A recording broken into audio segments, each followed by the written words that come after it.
Good morning. Thank you for coming. Today, I have the pleasure to introduce to you Linda Knese. Linda is a member of the DAR. That's the Daughters of the American Revolution. And she will be talking to you about flag etiquette. And we also have the regent from that works with Linda, and they're from Olde Town Fenton chapter. Anyway, Linda is currently serving as flag chair, promoting flag etiquette, as you can see on the screen. And prior to her retirement, she worked as a program director of a retirement center. That should ring a bell. And as a needlework refinisher, I have no idea what that is, a needlework refinisher. She is a registered nurse, mother of 3, and grandmother of 4. And please welcome Linda Knese, and thank you for coming.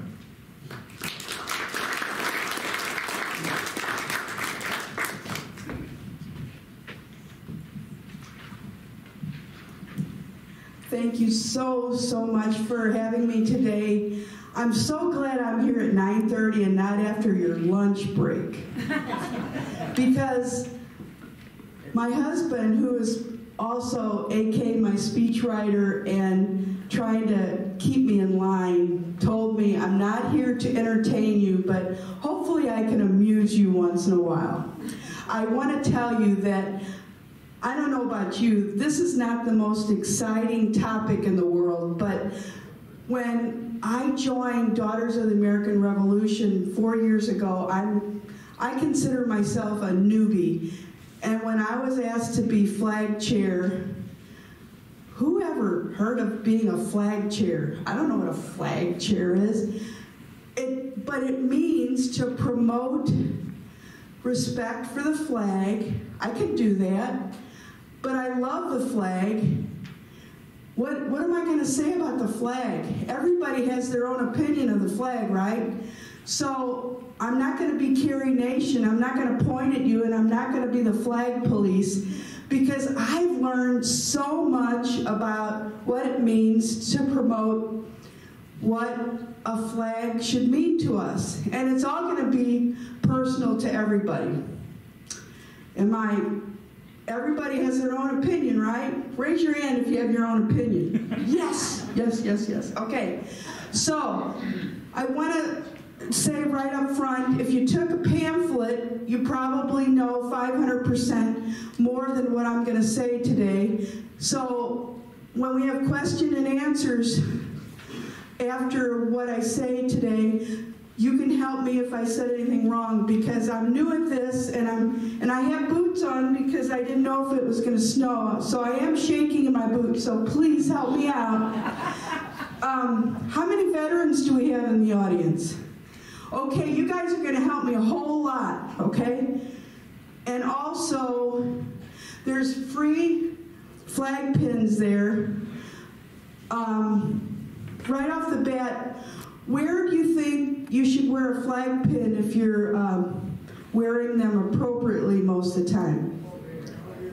On your left side, right over your heart. But if you wear it somewhere else, is anybody going to say anything? They better not, because it's your personal choice. Because where do we live? We live in a free country, right? So don't point your finger at anybody.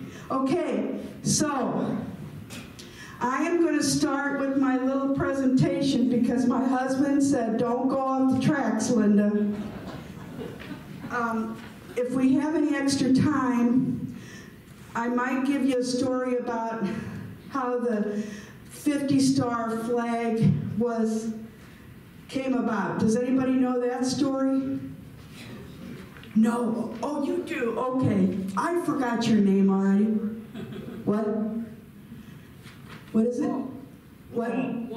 Walt. Okay, Walt might be able to help me afterwards. Okay, so after I do my simple PowerPoint presentation, if we have time, we might talk about the 50-star flag. Do you know how many stars are on the flag now? Okay, you're all awake still, right? Okay, here we go. This is my first PowerPoint presentation because I'm so high tech. Here you go. This is really fancy. Watch. There's no sound to it, so don't worry, your hearing's not bad. Okay. Now, I'm not going to be telling you anything probably that you don't know, but if you have questions during any of this presentation, raise your hand and we'll stop. The flag should be, I don't think that's correct English. The flag should be lighted at all, it should be lit at all times. That's right. Lighted? Is that right? That's right. Oh, it is right. Okay, I got a teacher here. The flag should be lighted at all times, either by sunlight or an appropriate light source.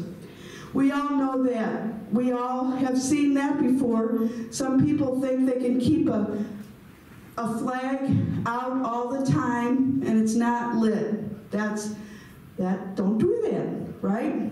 Okay, so if it's an all-weather flag and you have it lit, that shows that probably somebody is patriotic. And as a DAR member, I just want you to know, a DAR member, we do not talk politics or religion. So, if you have a flag, that does not mean you have a particular political persuasion or religion. It means we love our country. But that's what I'm saying. You might say something else. Next slide. Here we go. I'm saying that to myself, not to you. Oh. Give it a second. Okay. Oh. The flag should be flown in fair weather unless the flag is designed for inclement weather use. I already said that, didn't I? Yeah. There you go.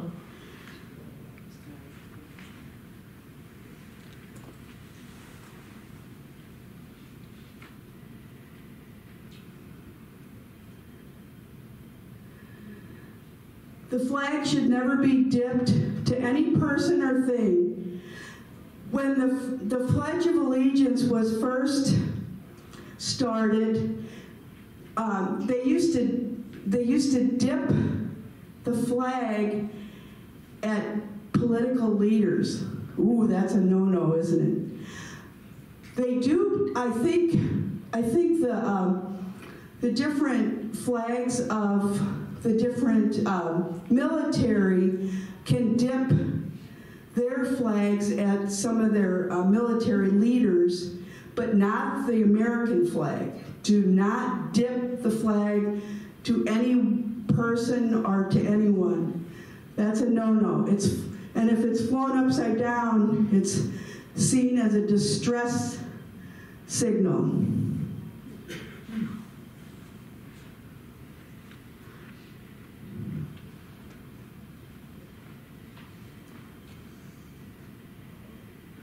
Okay. The flag should not be used for any decoration in general. Now, see this flag right here? Probably, if I'm using that, like if I had a party and if I put flags on each table as a decoration, nobody would probably say, oh, that's wrong, but it's probably not right.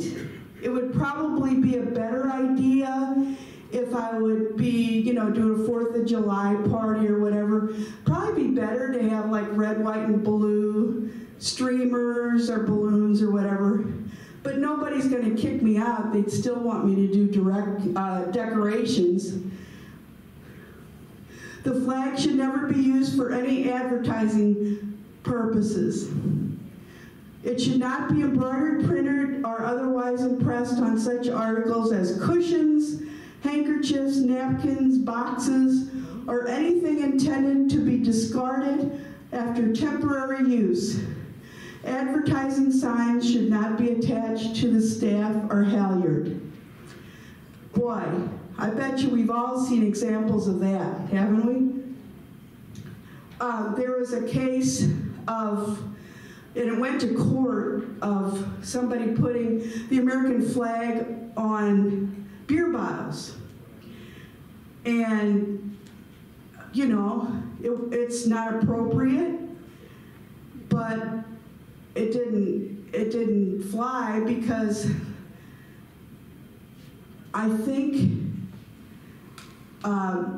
they just asked them to take it off the beer bottle.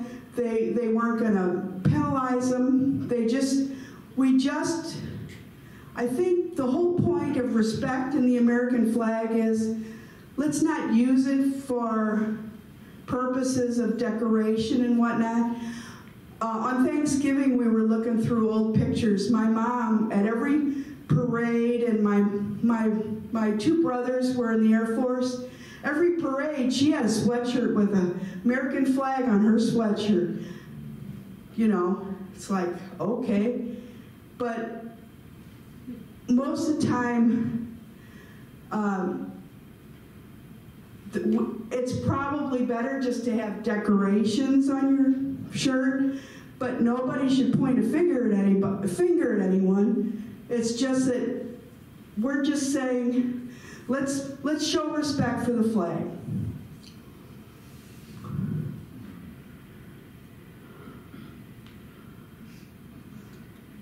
The flag should not be used as part of a costume or athletic uniform, except a flag patch may be used on the uniform of military personnel, firemen, policemen, and members of patriotic organizations. Last summer, did you see any infringements on this part? My husband and I were talking about that.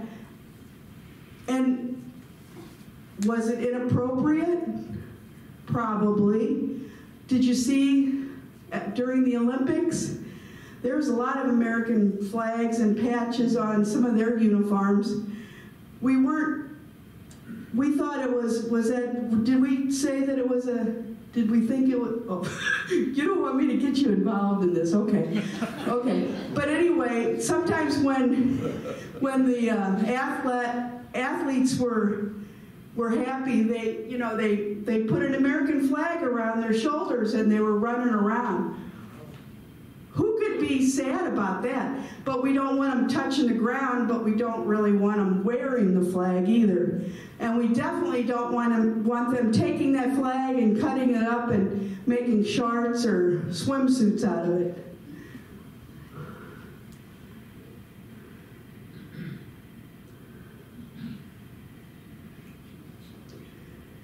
The flag should never have any mark, insignia, letter, word, number, figure, or drawing of any kind placed on it or attached to it. I have some really interesting books on display that I got that are there just for exhibit, that definitely during the Vietnam War period, there was a lot of imprinting and people writing on flags in protest, and definitely that was not something that was definitely frowned upon. But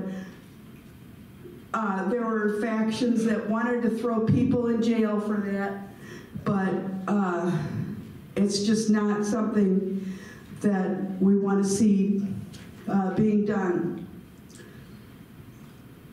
Oh, also, as far as using the flag in merchandise, I read, let's see, in 1909, oh here, okay, I'm ahead of myself.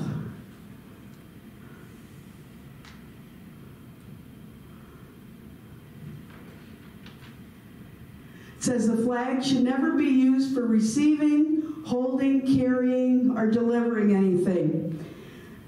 And this isn't something new. I read in one of my books that the Speaker of the House in 1899 to 1903, they were trying to pass a bill prohibiting the use of the flag for commercial products, hoping to teach people not to use it, but that didn't pass. There was somebody wrapping hams in American flags, and they thought that was a good idea because they wanted everybody to know that these hams were American made. I don't think I've ever seen a flag like that. Thank goodness. Wrong idea, right? When the flag is lowered, no part of it should touch the ground or any other object. It should be received by waving hands and arms.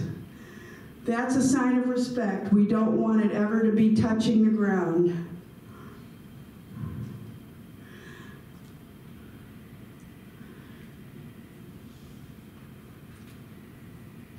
To store the flag, it should be folded neatly and ceremoniously. I think the key to this is that, yeah, it can get fold marks and whatnot. We need to just take care in it. It is material.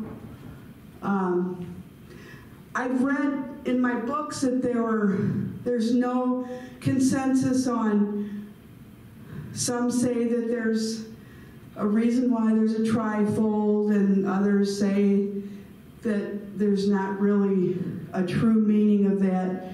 It just fold it neatly. I know military, it's just really nice, but it's really cool, I think. So, anywho, that is a very simple flag slideshow. The American flag etiquette, it is important. Does everybody agree? I think so, yes. So, I promised a very simple, quick presentation. Do you have any questions? No.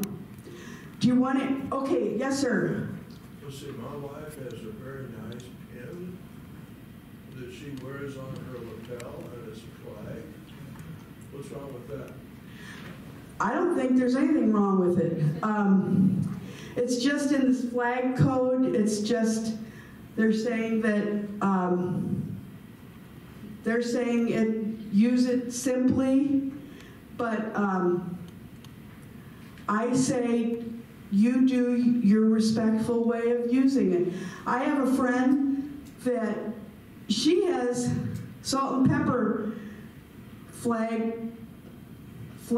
salt and pepper shakers. She's not gonna throw those out. She's gonna use them respectfully. I'm sorry, I'm not here to tell people that they're gonna throw out their things that have flags on them. I'm just saying what's in the flag code. It is, let me tell you, you know the legal term, let me read to you the legal term. The flag code is a federal law. It's a guideline that's only stated within voluntary and non-binding law language, such as should and customs, meaning there's no penalty for violating any of its provisions. It's a code of etiquette enforced not by law, but by tradition. So there's two sides of the story. There are traditions that say, let's make a law and throw people, give them fines for violating some of these traditions and throw them with heavy fines and whatnot legally. And then there's other sides of the government saying, no, that's a symbolic freedom of speech thing. So there you get into politics and freedom of speech. So there you get into politics. So there you go. You can discuss that at lunch. Yes, sir. Folding the flag. Folding the flag. It's in your little brochure. open up your, did you get a brochure yet? Did you get a brochure yet? Oh, it's not in my, oh, it's not in the brochure. Oh, don't make me do it. Don't make me do it. I'll tell you what, you probably know how to do it better than I do, don't you? No? Are you a veteran? Yes. Okay. Well, okay, veteran and Boy Scouts here, we'll do it. We need to, did you want to know how? Okay, it's the tri-corner thing. Can anybody help me? Yes, ma'am. She's gonna help me. Are we gonna do a demo? Sure. We can, oh, we don't have a, we can't take those down. Yeah. We'll have to do that another time. Have me back and we'll do flag folding. Have me back. Bring me back. It's on Google. What? It's on Google. It's on Google. It's on Google. Google it. Google. Okay. Is my time up? Yes, ma'am. Yes. How getting flags that are tattered and hanging. Yes. And then what to do with them when they have to be disposed of. Okay. You can call me up. You can call the American Legion. You can call a Boy Scout. They have flag burning services. If you need a flag, I can get you a flag. There's all sorts of ways to get a new flag. There's organizations, like I said, Boy Scouts, American Veterans, DAR. They will help you get a new flag, or online you can buy a new flag. And I think in the flag code, it tells you dimensions. If it doesn't, I have all sorts of books that gives you dimensions for the size of the flag. And if it doesn't in there, I have a book that tells you. Yes, sir. You said if we had time, you'd give us the history of the flag. You want to hear about the 5 stars? Okay, good. Okay, good. I didn't want to bore you to death, so, okay, here you go. Or put you to sleep. I didn't want to bore you to death. That's not a good expression, is it? My grandson wants me to live till 100, so I shouldn't even say that. So this is kind of cool. In 1958, you know what was happening in the country? Who was alive then? Were y'all born then? I was 6. I was 6. So, and when I was in high school, I could care less about history. So this stuff is so new to me. So Alaska and Hawaii were just getting, that was new. We were going to have new states, and in the same year, they both became states. And so in 1958, this guy named, his official name was Robert Heff. And he wanted to, he lived in Ohio. This is a backstory. He lived in Ohio, and he had a history project, and he was interested in flags, and he thought, okay, Hawaii and Alaska are probably going to become states. So for my history project, I'm going to make a 50-star flag. It was still 48 stars. So he took his mother's flag and cut it up. He went to the store and bought some more white fabric, and he made 2 more stars. But he cut up 100 stars, and he put 50 stars on each side, and it took him about 12 hours, the whole weekend, and he worked on that. It kills me. He said, the report said his mother had a foot-pedaled sewing machine. Well, we all know they're foot-pedaled. Yeah, but he didn't say that. It might have been an electric plug-in in the 50s. Who knows? But anyway, he sewed 50 stars on it. He handed it in to his history teacher, and the history teacher thought he was full of beans, gave him a B-, thought it was the stupidest thing in the world, because it was, the Hawaii and Alaska hadn't become states yet. Well, come around 1960, so he thought it still was a good idea. He went to his, I'm going to get it right. He went to his congressman and said, here, take this flag, just in case there's a contest. Let him have it, just in case. Well, in the meantime, Eisenhower had about 4 people looking into a new flag, and they were going to look into all different things like doves and symbols and all sorts of things. And lo and behold, there were drawings and whatnot, and he actually got his flag, the congressman got his flag submitted, and he was chosen. He was 17 years old. His flag design was chosen to become the 50th star flag of the United States. And so in 1960, he got to go to the White House, and President Eisenhower, in a ceremony, told him that he won the contest. So his name was, let me get it right, because I'm very nervous at the moment, Robert, and he got a personal phone call from Eisenhower, and he said, call me Bob, when he was talking to Eisenhower. Bob, why can't I find his name? Bob Heff. Yeah, so anyway, that's the story, and I think it's really cute because he's not a professional, but he won the contest. So thank you for your time.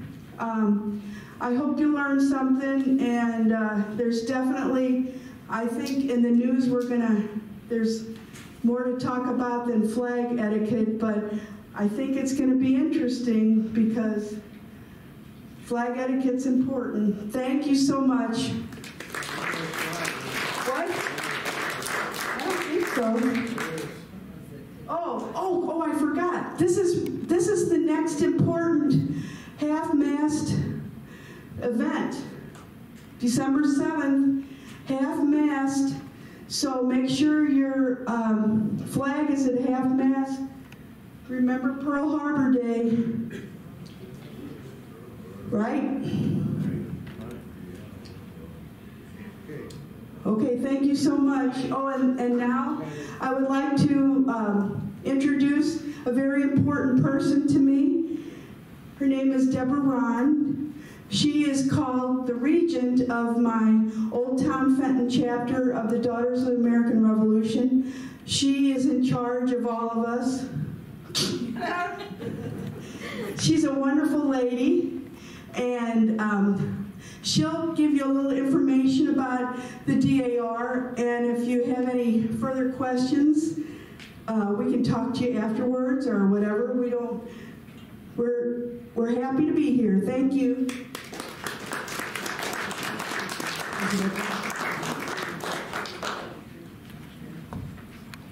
Good morning, everyone. It's a real pleasure to be here with you guys today. The DAR motto is God, Home, and Country, and our veterans are very near and dear to our hearts. When I tell people I'm in the Daughters of the American Revolution, they always ask, well, what is that? And a lot of people aren't even aware that we have chapters here in the St. Louis area. So I thought I'd give you a little brief background about what we do. Since our founding on October 11th in 1890, members of the Society of the Daughters of the American Revolution have dedicated themselves to historical preservation, promotion of education, and patriotism. Most of DAR's volunteer work is done through the local chapters.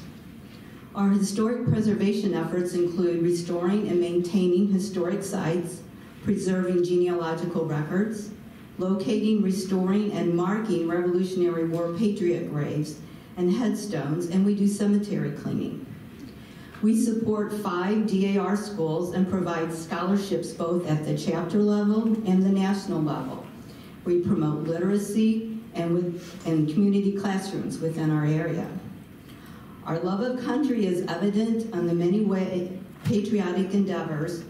We volunteer at Fisher House, donate personal care and food items for veteran organizations. We send care packages and notes to our active military.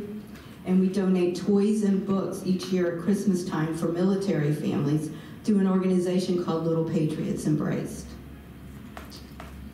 It has been our privilege to attend and welcome new citizens at naturalization ceremonies. And each year, as we celebrate Constitution Week, we provide Constitution bookmarks and posters to area schools. In addition, we also do patriotic awards to deserving individuals. These are just a few examples of what we do as a chapter. We are descendants of those who fought or supported the Revolutionary War. We are proud of our heritage and consider it an honor to volunteer our services that reflect our society's mission. And if any of you ladies think you are a descendant of the American Revolutionary War patriot, you can come see me and we can help you get into the DAR if you like. There's plenty of chapters and things to do, and it's a very good organization. And we do a lot of service work, and it's very rewarding. So does anybody have any questions on the DAR?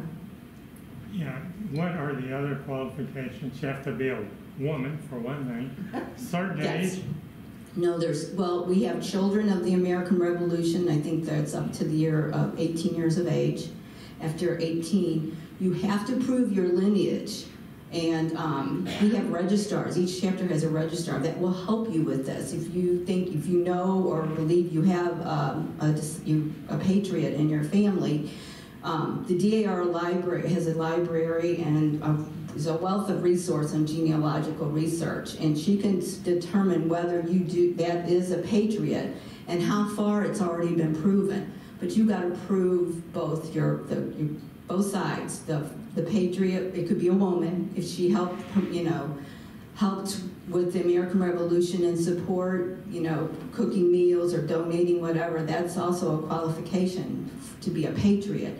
But you have to prove your lineage. You have to prove all the way up to that patriot, including the grandmother and the grandfather, and marriages and deaths of each of those. And then once you get those qualifications, then you can become we got 2 ladies in the front row who did exactly that, yes. But a lot of these patriots have been documented quite far. I only had to document up to my 3rd great-grandfather. Yes, she had to document the whole 9 yards. But yeah, you do have to prove it. You do have to prove that you are part of that lineage. Yeah. What is the cost to belong? The cost, our dues are $75 a year in our chapter. I forget the breakdown. I think it's $45 for national dues, $15 for state dues, and we have a chapter dues of $15. National dues are 64. Okay, yeah. So, but a lot of that we have our headquarters is in Washington D.C. and it's across the street from the White House, and it's a whole city block, and it's gorgeous. It's got the big white columns, and we've got Constitution Hall in there, which is a big concert venue type area. They actually have concerts there. Elton John has performed there. I mean, so we maintain all of that. So part of our dues is also maintaining our home. We call it our home. So, okay. Well, if you have anything and we wanted to talk about it further, you can see me afterwards. And thank you again. It's such a pleasure to be here with all of you guys today. Thank you.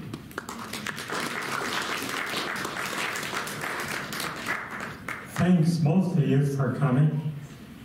And I learned something. And I know we have DAR people here, Maureen, and I don't know how many others. So I did not know that. Maybe we ought to have you talk, Maureen, sometime. Anyway, thank you so much. Now, regarding January, we will not meet in January. We usually don't because of New Year's holiday. So the first meeting in 2025 will be in February on the first Monday. And I don't know what the topic will be yet. We'll figure that out.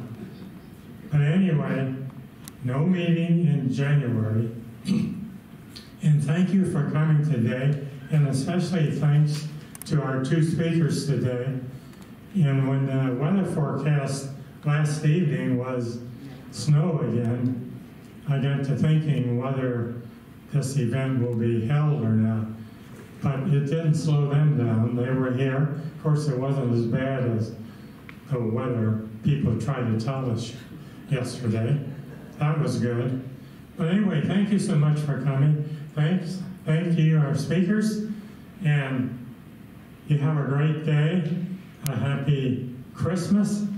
And we'll see you in January, not in January, in February. Thanks again. Have a good evening. Good day.